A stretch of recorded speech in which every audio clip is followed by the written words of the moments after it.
हालांकि उनके जीवन के विस्तृत ऐतिहासिक प्रमाण कम मिलते हैं, लेकिन सभी देवड़ा राजपूत स्वयं को उनका वंशज मानते हैं। राव देवराज ने चौहान गौरव और युद्ध परंपरा को जीवित रखा। उनके वंशजों ने आगे चलकर सिरोही, आबू और चंद्रावती क्षेत्र में अपना प्रभाव स्थापित किया। अब इतिहास में प्रवेश होता है एक महान योद्धा का, राव लूंभा। राव लूंभा राव देवराज के पौत्र थे। सन 1311 के आसपास उन्होंने आबू क्षेत्र पर अधिकार कर लिया। ये वही समय था जब दिल्ली सल्तनत पूरे राजस्थान को अपने अधीन करने का प्रयास कर रही थी।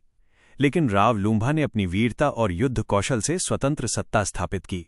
यहीं से देवड़ा चौहानों के शक्तिशाली राज्य की शुरुआत हुई।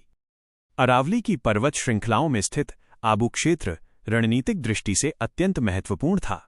जो इस क्षेत्र को नियंत्रित करता था वो राजस्थान और गुजरात के व्यापार मार्गों पर प्रभाव रखता था। राव लूंभा ने केवल युद्ध ही नहीं जीते, उन्होंने एक मजबूत राजपूती राज्य की नींव रखी। देवड़ा राजपूतों के इतिहास का सबसे गौरवशाली अध्याय है सिरोही राज्य। लगभग 1347 ईस्वी में राव रमल ने पुराने सिरोही नगर की स्थापना की। बाद में उनके पुत्र राव सुभाजी ने शिवपुरी नगर बसाया, लेकिन ये नगर अधिक समय तक नहीं टिक पाया। इसके बाद राव सहसमल ने सिरोही दुर्ग का निर्माण करवाया और उसे राजधानी बनाया।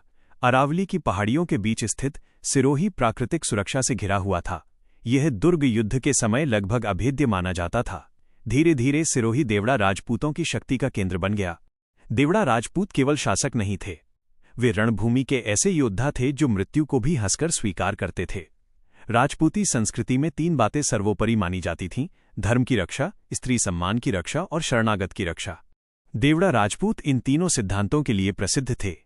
यदि कोई व्यक्ति उनकी शरण में आ जाए तो उसकी रक्षा के लिए वे अपना राज्य तक दांव पर लगा देते थे। राजपूती परंपरा में ये कहा जाता था, राजपूत की तलवार टूट सकती है लेकिन उसका वचन नहीं। राजस्थान के अधिकांश राजवंशों की तरह देवड़ा राजपूतों